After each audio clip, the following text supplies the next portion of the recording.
paper bag, Chapter 13. Rise and shine, Jack. Eddie yelled, smashing two small pans together. I rolled over in my bed and covered my ears with my pillow.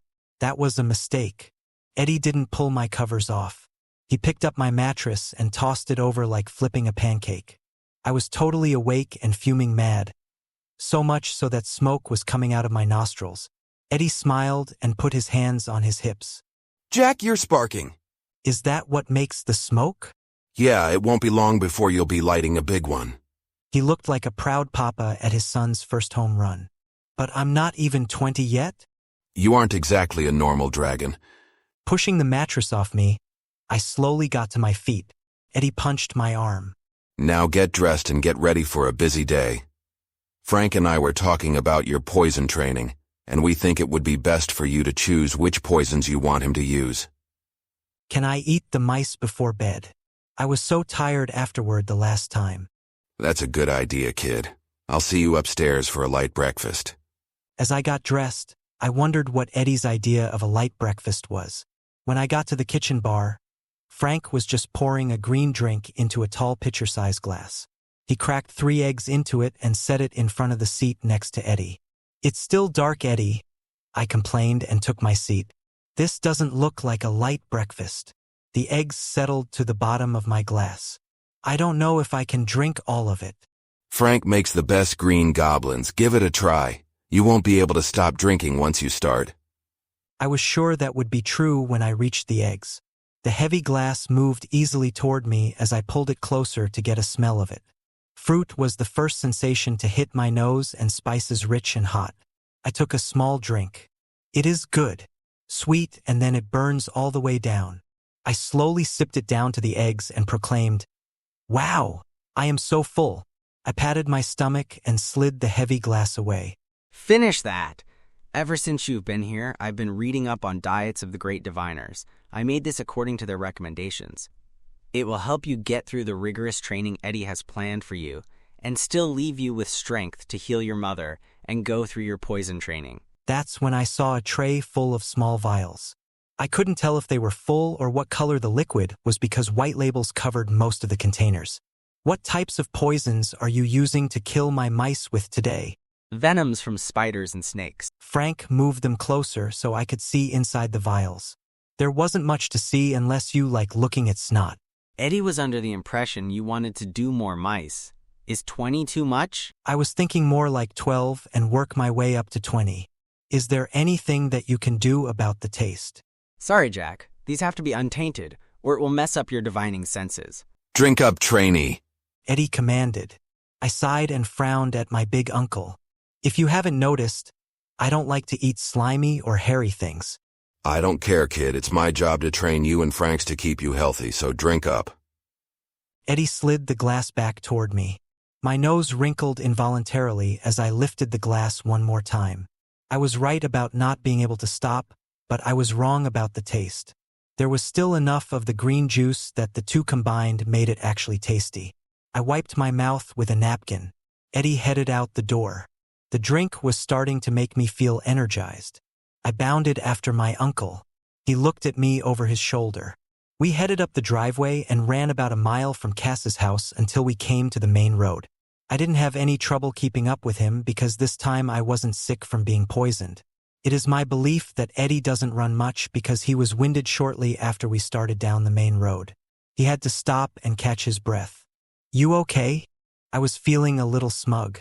Down that path is the repository. He pointed the way I should go and started coughing. I'm going to wait for Skunk to get here. Can we trust her? I think the question is, can she trust us? She has a big secret, and I need her to get Salty to do something for me that he doesn't want to. Like what? You'll see, and don't breathe a word of it to Salty. I started down the path he pointed to. A thought came into my mind, so I stopped and looked at Eddie. He was still recovering. Is this going to hurt him? Not physically. I started running again. I don't like it, I thought in my mind to Eddie. It will be okay, kid, trust me.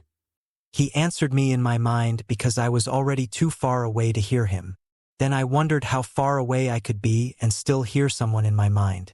I stood in the middle of the path with forest all around me and thought of my mother. Mom, can you hear me? She didn't answer. The path led to the back of the repository to a small white door that had not been painted for a very long time. The paint was cracked and peeling. It reminded me of Salty. I knocked 3 times on the door before he answered it. He bowed low. Flakes of white skin fell from his shoulders onto the floor. Then he moved aside to let me enter the building. I stepped into a small kitchen.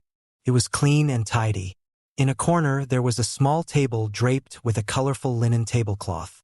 2 chairs were placed on either side of it. Opera music was playing loudly in another room. I am most honored to see you again, my prince. Why have you come to visit me today? Have you finished all your reading? He looked nervously at me as if he knew something was about to happen. Can you see the future? No, but I trust what my feelings tell me. He smiled as if the outcome was going to be good. And what are they telling you? I have been preparing for days for your arrival, but I regret to tell you that I am more excited for who will come in after you. We both looked at the door I had just walked through. Someone knocked 3 times. Salty sighed and hurried to answer it. Skunk and Eddie stood in the doorway. May we come in? Sure. Salty bowed before letting them enter.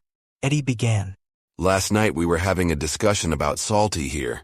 Eddie put his hand on my old friend's shoulder. I realized that Skunk here was the same age as your last daughter. Skunk's eyes widened. Salty looked at his slippers and shuffled his feet backwards, so there was more space between him and Eddie. I think our young diviner here needs a lesson on how to tell when people are related. Would you care to show him Salty? Don't be ludicrous.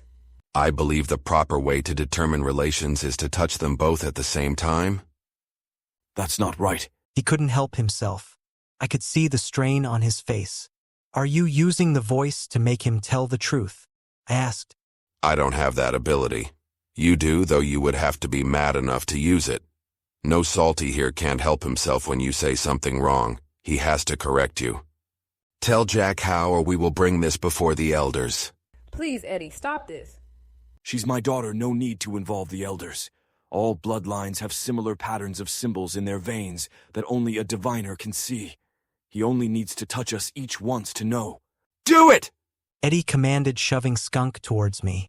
Is this necessary? He already confessed. She doesn't believe it. Skunk sobbed into her hands. I need to touch her feet, I said, hoping he would give up this craziness. He moved Skunk to the table and forced her into one of the chairs. Salty didn't do anything, but I could see on his face that he was trying to work out what to do. You sit in the other chair, old man. Take off your shoes. Eddie demanded. I pulled my stone out of my pocket. It glowed brightly. Put your feet together, please, I asked Skunk. I knelt at her feet and placed a hand on each of them, keeping the seer stone between my hands. In my head, I told the stone what I wanted to see. A partial orb shape with a leaf pattern appeared in the veins of her feet. I scooted on my knees over to Salty. He kicked off his slippers. I understood why he always wore them. His feet were as bad as his hands. Does it hurt to walk? I asked. Many years ago it did, but not now. He put his twisted hand on top of Skunk's, resting on the table. It will be all right, child. They won't harm you. I wondered how he knew, because Eddie was truly scary right now. As I held the stone between my hands. She has 2 patterns, and he has just a leaf. Does she have the leaf too? Eddie asked hopefully. They both do. I knew it. How many children of yours did the queen kill? Tell the truth, old man, or your secret is out. It was Skunk who answered. There are 3 of us. So my mother only killed one. My firstborn son.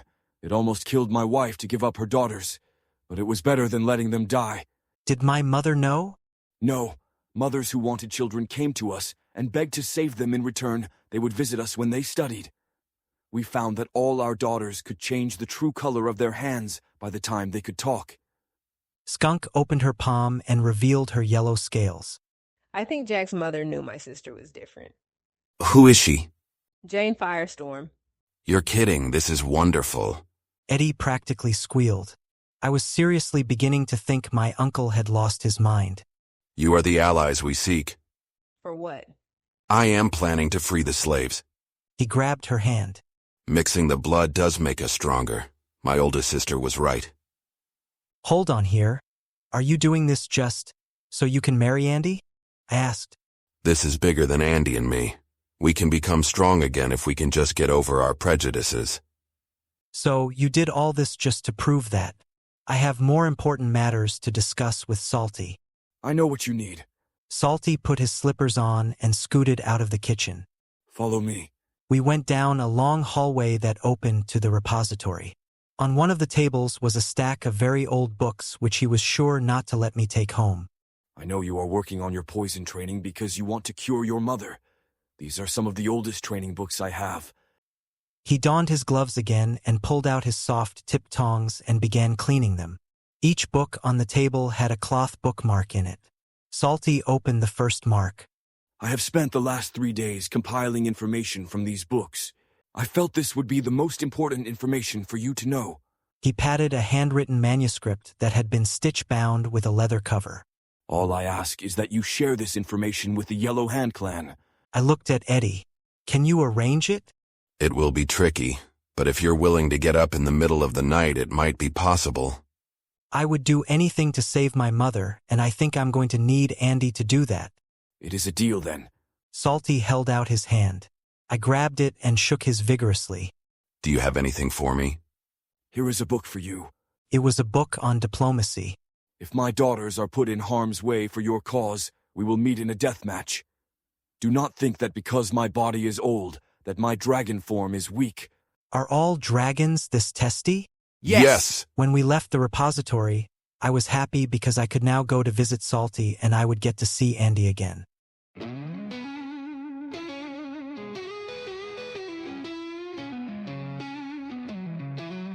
Fire and brimstone spin around you, haze of smoke.